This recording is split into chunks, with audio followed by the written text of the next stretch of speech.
If you're in an active job search and you're not having a whole lot of success, you might actually be the victim of employers making assumptions about you. Well, stick around in this video. I'm going to share with you 6 common employer biases I see in the interviewing process.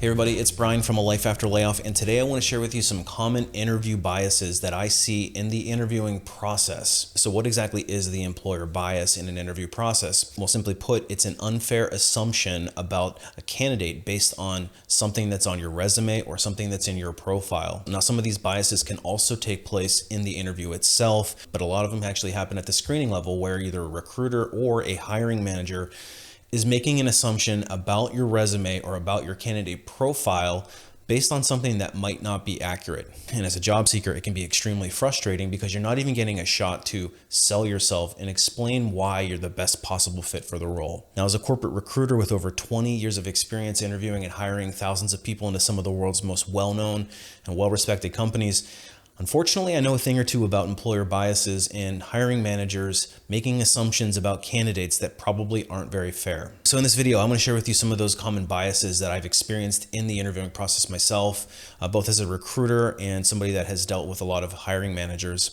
Now, from a candidate perspective, you're probably never going to see the employer bias outright because usually you get screened out before that even happens. So it's going to be almost impossible for you to tell whether or not you've been the victim of the employer bias. But if you make it to the interviewing process and you're asked specific questions that are on the list that I'm going to share with you, there's a fair chance that you might actually be the victim of some of it. Now, I'm sure some people are going to ask, what can you do if you're the victim of employer bias? And unfortunately, there's not a whole lot that you can do because it's usually very subtle. But in the United States, there are some laws about some of these things, and in particular about discrimination. But I do think it's worth exploring some of them so that you can be aware of the bias and maybe put together a proactive action plan in order to minimize the impact on you. But without further ado, let's go ahead and cover some of those biases that I see pretty commonly in the interviewing process. So the first one is our age-old friend, the ageism issue, and an employer assuming that you are too old. Now, this one's a really slippery slope because it is indeed an illegal assumption about a candidate based on a hiring manager looking at whether it's your dates of employment that maybe date back pretty far, or maybe even your school dates, the dates that you went to university. And unfortunately, I've seen this one pretty commonly where the assumption is that the person is going to be either too close to retirement in order to have long-term dedication to the role, or they have outdated skill sets. And in a lot of cases, we know that that's not true in both instances. So this one's a tough one because there's not really a whole lot that you can do about it. And unfortunately, a lot of people end up getting the rejection letter at the resume screen process, and it's really hard to put a finger on it. So my recommendation would be to minimize the impact of your dates by careful resume strategy. And the next two actually are an extension of the ageism issue, but kind of packaged in a little different way. The first of them being that you are not experienced enough. And when an employer looks at your resume and say they are asking for 7 to 10 years of experience, that tends to be a pretty arbitrary number. Now, I can understand from an employer perspective or hiring manager perspective why they would want somebody that has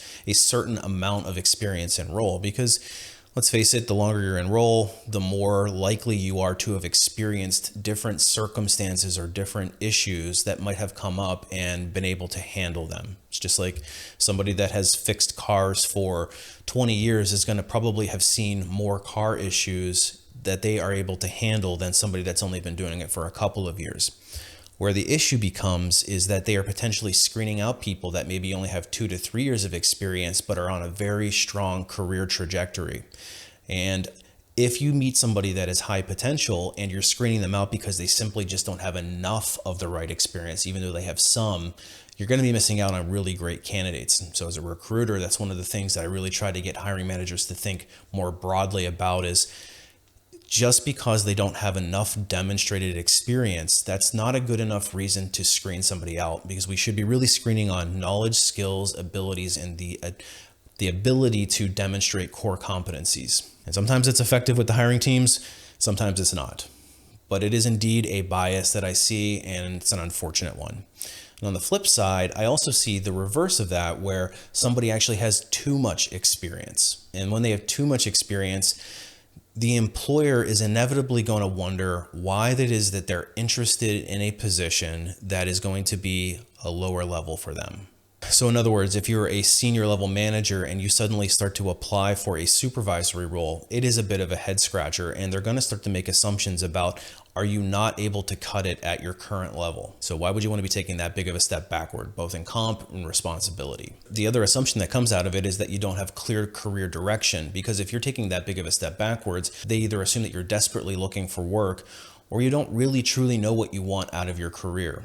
But in some cases, maybe you just didn't want that position that's more advanced, and you're ready for something different that has less responsibility. But either way, it is an employer bias that you have to overcome, and sometimes it's a pretty tricky one. Because I have had hiring managers say, I'm worried about this person being bored in this particular role, and we're really looking for somebody that has growth potential. And I know I've talked about it in another video, but we can't have assumptions that are illegal. Now, the next major bias that I see, and it's been more and more common because there has been a wave of layoffs recently in the last couple of years due to COVID, is people assume that if you got laid off, then you are damaged goods or that you're not an effective worker. Because the assumption is that companies don't lay off employees who are valuable to the business. They'll work to find another position for them, or maybe relocate them to another part of the business that hasn't been affected by the layoffs. But the unfortunate bias about that is that sometimes there is just no work for that person, or maybe there was a business that was acquired by a private equity firm or something along those lines, and the business model changes altogether. Or you might have gotten caught up in some political tug of war behind the scenes, and your position was one of the ones that was a casualty of that. And if that's the case, it's an unfortunate bias, and not one that you can even explain to somebody when they're screening you out at the resume process because you indicated that you were laid off. Now, the next one is something that I personally experienced, and it is an industry bias or experience or job type bias. And what this bias is employers assume that if you have not worked in the industry that they work in, that you will not be successful. And let's use my situation in recruiting as an example. If I primarily supported an engineering or heavy manufacturing work environment or industry, and I apply to a hospital chain or something in the healthcare industry, the assumption is, and this is based on the employer bias in the job description, is that you must have experience in healthcare in order to be successful.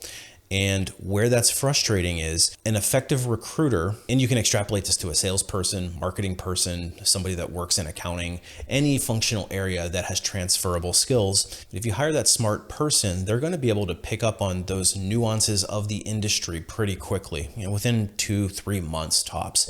And if you're passing up on a rock star candidate simply because they don't have something that they can learn in a matter of weeks or maybe a couple of months, it's a shame on the company because they're losing out on a potentially great candidate. But when an employer is dead set on that bias, there doesn't seem to be a whole lot that you can do to overcome it. So let's talk about the last major bias that I want to talk about today. And if you are somebody that has focused on either a side hustle or you have your own business, that there is a bias about your level of dedication. And I see a lot of resumes where people will list out a side hustle that suddenly clouds the waters, and a hiring manager will look at that resume and say, well, they have their own gig going and they have their own side hustle or their own business, and they're not going to be happy working in an environment that's structured and they won't be the boss. Or if the assumption is that you have your own side hustle or another business, that you're not truly passionate about the type of work that you're going to be doing with this company, and you won't be dedicated. And if you've been in that situation, it can be very frustrating to be screened out of a process by a hiring manager simply because they feel that you're not going to be dedicated. So what can we do about these biases? So in some cases, unfortunately, you can't do a whole lot other than recruiters who might be watching this to start advocating for the candidate, especially when those biases start to creep in from the hiring managers. On the flip side, what the candidate can be doing is presenting themselves as the strongest possible fit for the opportunity at hand.